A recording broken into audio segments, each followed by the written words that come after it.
자, 주식시장이, 우리나라 주식시장이 이제 코스피가 먼저 생기고 이제 코스닥이 나중에 생겼는데요. 이 코스피 시장은 사실 우리 태동이 된 것은 뭐 우리나라 주식시장 자체가 이제 6.25 동란이 이제 지나고 나서 코스피가 채권시장 중심으로 이제 진행이 됐던 것이고, 주가지수 도입된 것은 일본 도쿄올림픽에 지나면서 우리나라도 이제 필요성을 느껴가지고 그 당시에 이제 도입이 됐지 않습니까? 근데 지금의 코스피 증시가 출범한 것은 1980년입니다. 그래서 1980년에 그 당시에 이제 지금 이제 3,000포인트, 3,200 이러지 않습니까? 그 당시에 이제 100으로 시작을 했어요. 코스피 지수가 100으로 시작을 해가지고, 지금 이제 3,200, 뭐, 이런 수준이니까, 여러분들, 뭐, 1980년이면, 90년, 2000년, 2010년, 2020년, 45년 동안, 45년 동안 32배 올랐네요. 코스피 지수가. 요렇게 좀 보시면 될 것 같고, 그게 이제 1980년에 그 우리나라가 이제 본격적으로 그때 이제 성장을 했던 시기 아닙니까? 12.12 이후에 이제 1980년대 들어와 가지고 소련에 30억 달러 차관도 해주고 말이죠. 그래서 돈이 막 굴러 들어온 시기인데 2차 중동 위기 유가 쇼크 이후에 본격적으로 이제 이 환율이 쳐올라가면서 우리나라 수출이 활로를 중공업 중심으로 활로를 뚫었던 것이 1980년입니다. 그래서 엄청나게 상승해가지고 그 당시에는 이제 트로이카주가 대장이었죠. 그러니까 우리 이제 증권, 건설, 무역 이렇게 트로이카주가 이제 중심이 돼서 이제 상승을 했던 시기입니다. 그래서 이제 뭐 은행도 포함이 되죠. 사실 이제 증권주 갈 때 은행 경제가 잘 돌아가니까 이제 은행도 대출이 막 폭증을 해가지고 은행도 갔던 것이죠. 근데 이제 그래서 이제 뭐 증권 뭐 내지는 금융이라고 표현하기도 하고 증권 그 다음에 그 건설주가 쳐올라가고, 그 다음에 또 이제 중동 건설 붐이 이제 한참 더 일어났던 시기이기도 하고, 우리나라 이제 경제가 잘 돌아가니까 집 한 채씩 갖겠다 해가지고 1970년대 이제 강남 개발하면서 이게 이제 집 한 채 갖는 것이 소원이 돼가지고 이제 막 80년대 폭증을 한 거죠. 그래서 80년대 후반 90년 가면서 베트남 개발에 이제 들어가기도 하고 동남아 이제 진출하기도 하고 우리나라 건설 경기가 이제 부진하니까 뭐 이런 형태가 있었는데, 어쨌든 그 시기에 이제 어마어마한 성장세를 보였고, 가격 제한폭은 제가 정확하게 모르겠습니다만은 제가 주식시장에 발을 들였던 시기에는 8%였습니다. 가격 제한폭이 8%였고, 그러고 이제 요게 돈줄이 이제 돈을 이제 잘 벌어대니까 이게 이제 코스피 시장이 1부 시장하고 2부 시장이 있었고 점심 시간이 있었습니다. 토요일 날 거래가 됐었어요. 그때 이제 제가 주식에 발을 들였을 때는 토요일 날 거래가 돼가지고 11시 반까지, 9시부터 11시 반까지인가 거래 시간이 있었습니다. 그래서 전표를 작성해가지고 주문을 넣고 뭐 그런 식인데, 요렇게 됐던 것이죠. 그러고 나서 이제 중소기업들은 돈줄이 많이 땡겨올 수가 없었어요. 그래서 대기업 중심으로 중견그룹 대기업 중심으로 해서 뭐 형성이 되고 해가지고 이제 돈을 땡겨올 수가 없었어요. 한계가 있었습니다. 그러다 보니까 은행에서 대출은 뭐 중소업체들이 이제 뭐 자본이 이게 이제 우리 뭐 설비 투자라든지 뭐 이런 것들이 이제 시설물이 좀 적다 보니까 부동산 뭐 이런 담보를 맡길 수 있는 게 적다 보니까 돈줄이 융통이 잘 안 돼 가지고 나중에 뭐 사채 시장 뭐 쓰고, 그래서 사채 시장이 그때도 계속 이제 활기를 쳤던 것도 이제 그런 사유가 되는 것이고, 나중에 이제 뭐 대법으로 해서 이제 나중에 이제 일본 중심으로 해서 우리나라도 이제 도입되고 이렇게 이제 되긴 했었습니다만은 80년대에는 그런 애로사항이 많았어요. 90년대에도 이제 그런 애로사항이 좀 진행이 됐었죠. 그러다 보니까 이제 야 이거 안 되겠다 해가지고 중소업체들한테 이제 돈줄 내줄 수 있는 구석은 없겠느냐. 물론 이제 2부 시장이 있긴 했었습니다만은 2부 시장조차도 사실은 이제 좀 우리 이제 굴뚝주 그 다음에 이런 이제 우리가 말하는 이제 벤처 스타트업 이런 회사들은 돈을 구할 길이 없었어요 거의. 그러다 보니까 재벌들 돈이 많이 있는 회사들이 그런 거 인수를 하거나 거기 또 진출해 가지고 뭐 이런 식으로 문어발식 경영을 했던 것인데, 야 이게 안 되겠다 해가지고 코스닥 시장이 을 만들어야 되겠다. 마치 이제 미국에서도 나스닥 시장이 이제 또 생겨가지고 또 이제 서서 이제 시장이 커가고 있고, 그러다 보니까 우리나라도 나스닥을 따라서 코스닥을 좀 만들자 해가지고 코스닥 시장이 그때가 이제 1990년대 초죠. 노태우 정권 들어오면서 이게 이제 고도 성장이 약간 이제 꺾인 상태다 보니까 새로운 이제 기술 개발이나 이런 것들이 좀 필요했을 거 아닙니까? 그래서 90년대 초에 이제 이런 것들을 막 고민하다가 결국에는 이제 코스닥 시장이 딱 개설된 게 1990 그때 이 아까 1980년 1월 4일 날 그 코스피 시장은 열렸는데 코스닥은 그때 그 여름에 바로 오픈해 버렸어요. 그래서 이제 1월 달에 시작을 안 하고 그때 이제 7월 1일 날 하반기 시작하면서부터 바로 개설이 시작된 것으로 제가 기억을 하고, 그래 이제 코스닥 시장이 상장할 때만 해도 한 300여 개 종목으로 시작을 했습니다. 300여 개 종목으로 시작을 해가지고 그때 이제 상장할 때 이제 현대중공업이라든지 이런 것들이 이제 상장을 했던 것이고, 그러고 거기에 이제 IMF 사태 이후에 벤처 붐이 일어났지 않습니까? 벤처 붐이 일어났고 또 미국발 벤처붐, 그때는 이제 시스코의 주가 움직임이 우리나라 시장에 결정적인 영향을 좀 많이 미쳤고, 야후, 시스코, 특히 시스코 네트워크 업체죠. 이런 것들이 지금은 이제 뭐 엔비디아 주가가 우리나라 주식시장에 미치는 영향이 좀 크지만은 그 당시에는 이제 시스코라는 회사가 영향력이 좀 컸었는데,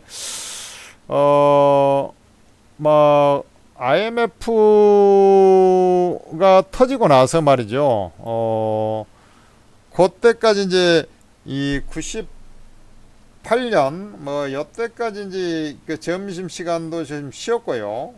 그렇습니다. 그래야 3시까지 거래가 됐었고, 그런데 점심 시간 1시간 좀 있었고, 토요일 날 11시 반까지 하다가 이게 이제 가격 제한폭을 확대를 한 거죠. 8%에서 12%로 확대를 했어요.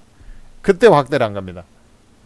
제가 주식 시작한 지 몇 년 안 됐을 때, 그때 이제 확대를 했죠. 12%로. 12%로 확대를 하고, 그 이후에 거래소 시장만 15%로 다시 한번 또 확대를 했어요. 코스닥은 한동안 계속 12%로 있었고, 그러다가 2010년 전후로 가다가 코스닥도 한 15%로 확대를 했고, 그러다가 이제 뭐 2020년 좀 뭐 안 돼서 2018년이 뭐 미국 시장이 이제 미국 시장 따라서 이제 가격 제한폭을 30%, 미국은 가격 제한폭이 없지 않습니까? 그래서 30%로 이제 확대를 해버리고 뭐 이런 식이 됐었는데, 이 코스닥 시장이 이제 처음에 하면서 이 상장을 하긴 했는데 막 엄청나게 활성화되지는 않았어요. 코스닥 시장이 바로 왜냐면 그때가 이제 96년 7월 달인데 그 이듬해 이제 벌써 IMF 전조 증상이 나와가지고 말이죠. 그게 97년 12월 달에 그 당시에 이제 임창열 뭐 이런 양반들이 이제 IMF 이제 뭐 저거 해가지고 총대 메고 이제 그 김영삼 정부 때 그렇게 됐던 거 아닙니까? 그래서 그게 그 IMF 지나고 나서 가격 제한폭을 98년경에 가격을 제한폭을 12%로 인상했던 것으로 기억을 합니다. 98년경에. 그리고 그때 이제 12%를 올렸는데 그때 이제 주가 지수가 이제 폭락을 하면서 그 대박을 증권주가 이제 대박 바닥에서 이제 쳐 올라가면서 에셋플러스라든지 뭐 이런 회사들이 이제 대박을 터뜨린 거. 그 전에 이제 사실 동원증권 압구정 지점에 있으면서 박현주 회장 뭐 이런 사람들이 벌써 이제 그 증권사 여기 돈을 벌어 가지고 이제 증권사 진출을 모셔가고 있었는데 마침 그때 뮤추얼 펀드가 나오면서 뮤추얼 펀드로 대박을 터뜨린 거고 그러다 보니까 이제 현대그룹에서 이게 그 현대그룹에서 증권사를 키우기 위해서 이익치를 들여앉아 놓고 바이코리아 펀드를 출시해가지고 또 대박을 터뜨렸어요. 이 펀드 힘에 의해서 지수가 어마어마하게 이제 상승하는 그런 형태가 나왔고 그때가 이제 묻지마 투자가 나온 거죠.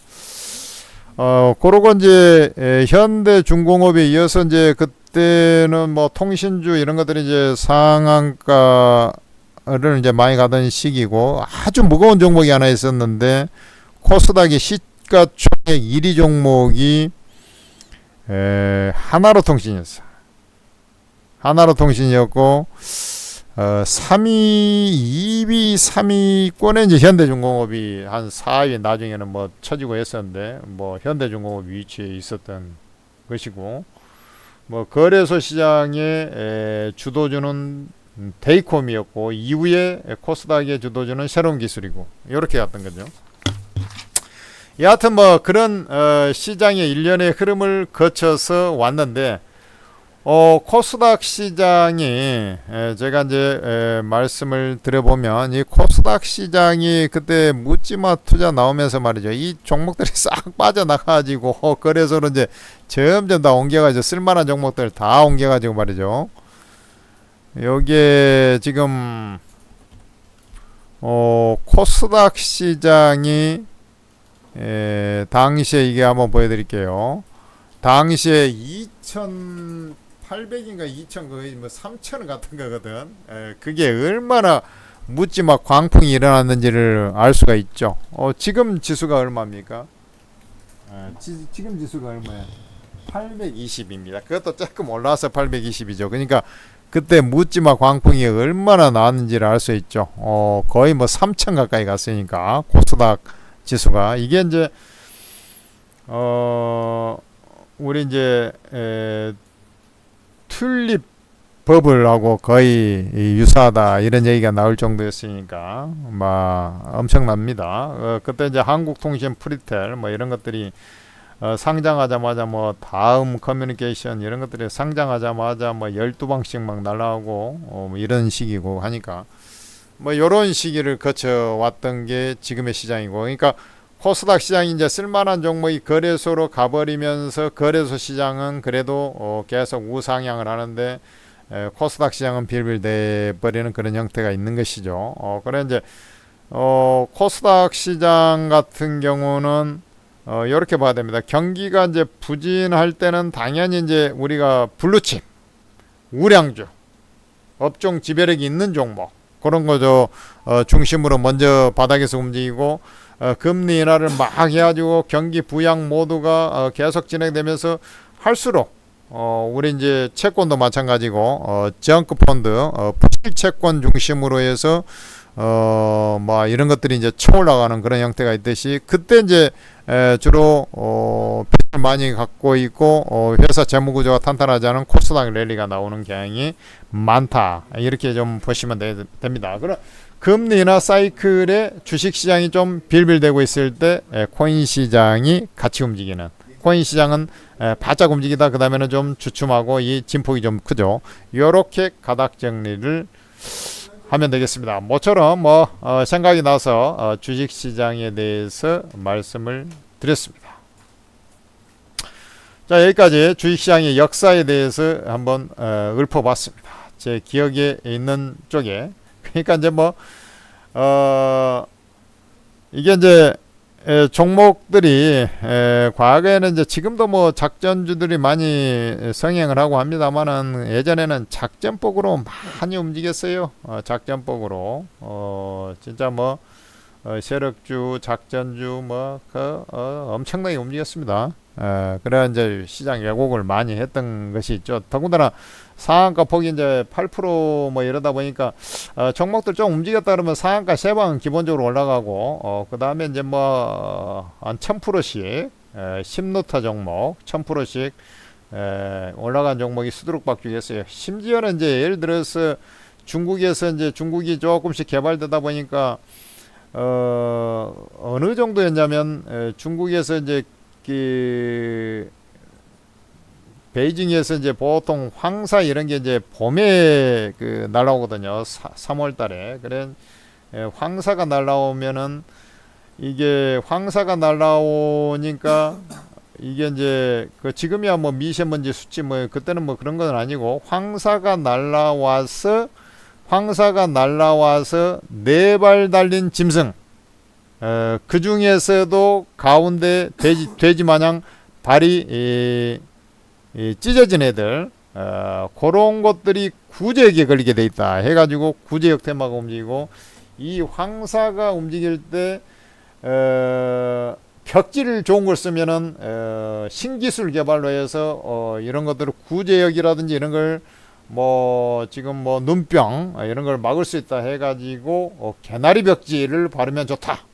그래가지고 개나리 벽지 1000% 이런 식으로 올라왔으니까 그만큼 작전을 많이 했던 시기가 되겠습니다. 그래서 이제 주식시장이 이제 가격 제한폭이 커지다 보니까 30%까지 가다 보니까 요즘에는 이제 연상 종목이었습니다만은, 그때는 지금 생각을 해봐야 30%잖아요. 그때는 8%였는데, 그게 이제 확대돼서 이 98년인가 확대돼 가지고 이제 98년 봄쯤에 됐던 것 같은데, 그때 확대돼서 했던 게 이제 12% 올라 4%씩이나 올리냐고 해가지고 그때도 말 많았습니다. 근데 여하튼간에 이제 그렇게 간 거죠. 정권이 바뀌면서. 요렇게 이제 진행이 됐던 주식의 역사에 대해서 한번 말씀드렸고, 여러분들도 이제 요런 것들도 알게 되면 상당히 좀 재밌어요. 근데 이제 주식을 오래 했다고 해서 수익을 잘 내는 건 아닙니다. 그걸 아셔야 돼요. 주식을 오래 했다고 꼭 수익을 잘 내는 거 아니에요. 수익을 잘 내려면 수익을 잘 낼 수 있는, 잘 내고 있는 검증된 그런 전문가의 도움을 받아야 돼요. 그 전문가들이 영상으로 진행하는 것이 천재투자TV. 그러니까 천재투자TV를 구독, 좋아해야 되겠죠. 그 다음에 종목은 또 천재투자TV보다 한 발 빠른 매매 타이밍에 급소해서 공략해 가지고 여러분들한테 제시하는 것이 오르고 채팅앱이에요.